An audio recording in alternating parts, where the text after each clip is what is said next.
Hotel Finest was the most prestigious hotel in California. It was lavishly decorated, and the clean marble floor reflected light. Everything looked decadent and expensive, a hint of the great wealth of the owners. Anthony sat on a sofa in the lobby, staring at the elevator doors and waiting. The hotel management was strict, and the front desk had refused to sell him guest information. He had no other choice but come early and wait, hopeful that he could find the woman. His hard work paid off, and he jumped to his feet when he saw her gracefully exit the elevator. He presented her with a bouquet of fresh roses and blocked her path in what he thought was a charming manner. "Hello, beautiful. What a wonderful coincidence. I didn't expect us to meet again." Nora was irritated. She knew he didn't recognize her, and it was all a long time ago, but they'd annulled their engagement. Why was this guy suddenly showing up everywhere she went? Anthony didn't notice her annoyance and said with a smile, "It seems like we're destined to be. Surely you'll tell me your name." Nora narrowed her eyes. She hadn't intended to pay any attention to him, but then she thought of how he'd been in the delivery room when she'd given birth. He must remember something about what had happened. Perhaps she could sound him out. Isabel Anderson. Anderson was her mother's surname. Anthony's eyes lit up. "Are you free, Miss Anderson? How about a coffee? There's a cafe next door." She nodded in agreement, and he eagerly set off. "Just this way, Miss Anderson. By the way, where's your sister?" She frowned slightly. "My sister?" "Yes, that little girl with you at the airport yesterday. You only look about 20. You can't possibly have a daughter that age, right?" He clearly thought he was being charming. Nora kept quiet. She couldn't explain and risk revealing who she was. "It's just as well she's not here. She won't bother us. The cakes from the cafe are pretty good. You can bring some back for her." The way to impress a woman is to please everyone around her, thought Anthony smugly. Nearby, Justin, who'd been inspecting the hotel, stared at them coldly. Behind him, Lawrence, his assistant, sneered. "That woman's too much, Mr. Hunt. Never mind that she deliberately approached Pete to meet you. Now she's flirting with someone else. What is she up to? And she referred to her daughter as her sister when she was lying to that man. I don't see her putting in that much effort when she was lying to you." Justin's expression darkened. A sharp look flashed across his deep-set eyes, and the temperature of the entire lobby seemed to drop a few degrees. He said frostily, "Look her up." "Yes, sir." After walking into the cafe, Nora found a table by the window. She quickly turned the topic of conversation to Anthony's engagement. He was keen to explain himself. "I'm not really a Miss Anderson. You don't know how ugly she was. Her face was so fat you could barely see her eyes. When she walked, it was like the whole place shook. She used this excuse that her obesity was due to hormonal injections. She thought she'd be a beauty if she slimmed down. She was also ignorant. She dropped out of school in the 3rd grade and stayed home, cooping herself up in her room. She didn't even complain when she was punished or scolded, much less retaliate.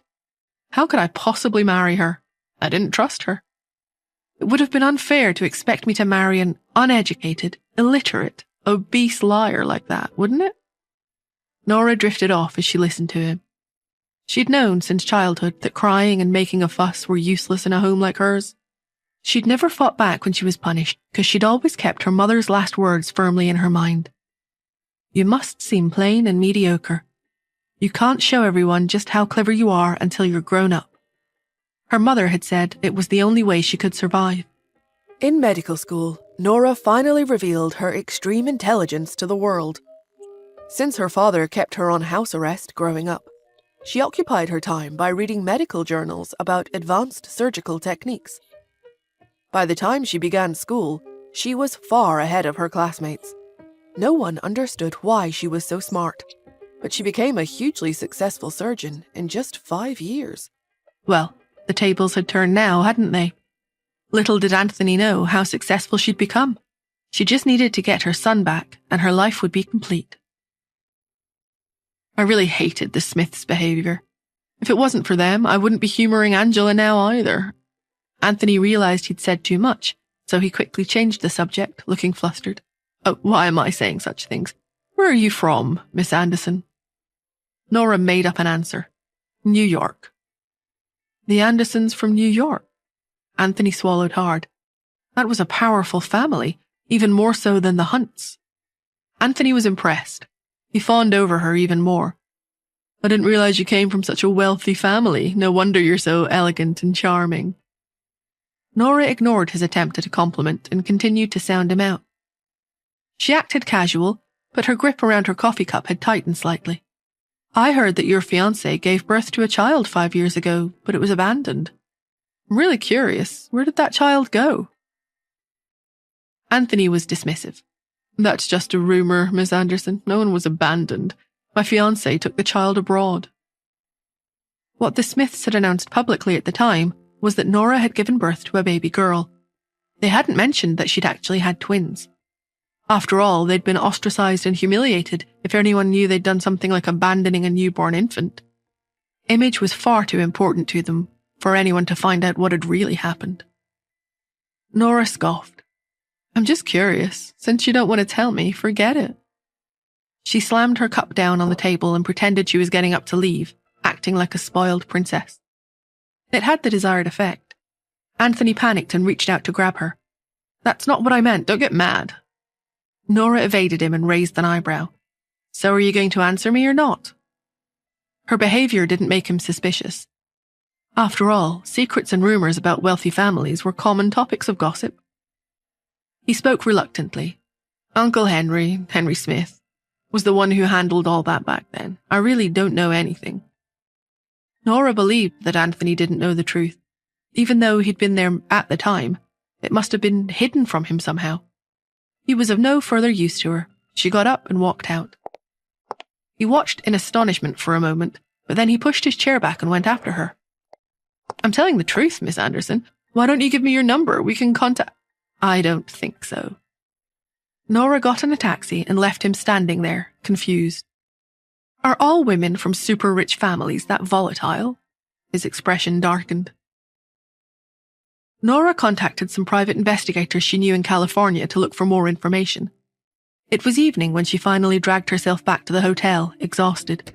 As soon as she opened the door to her room, she heard Cherry's side of an involved online conversation with another child.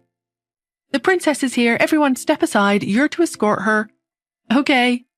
Do you want to try my cannon? Hey, silly, tank the damage from the defensive tower. Go. I'm out of health points. Hey, why are you running? Tank the damage for me, and I'll be able to get the 5 kills. I'll die. Oh, come on, you wuss. It's only a game. What are you so afraid of? Cherry was usually very cute and well-behaved, but once she started playing games on her phone, she quickly became bad-tempered and impatient. In fact, even the tirade she was launching at the other child was relatively mild and self-restrained compared to how she could be. Who's that kid she's playing with, though? Nora's curiosity was piqued. Please subscribe to the Pocket FM YouTube channel and press the bell icon for instant notification. Check out our channel for more such exciting shows.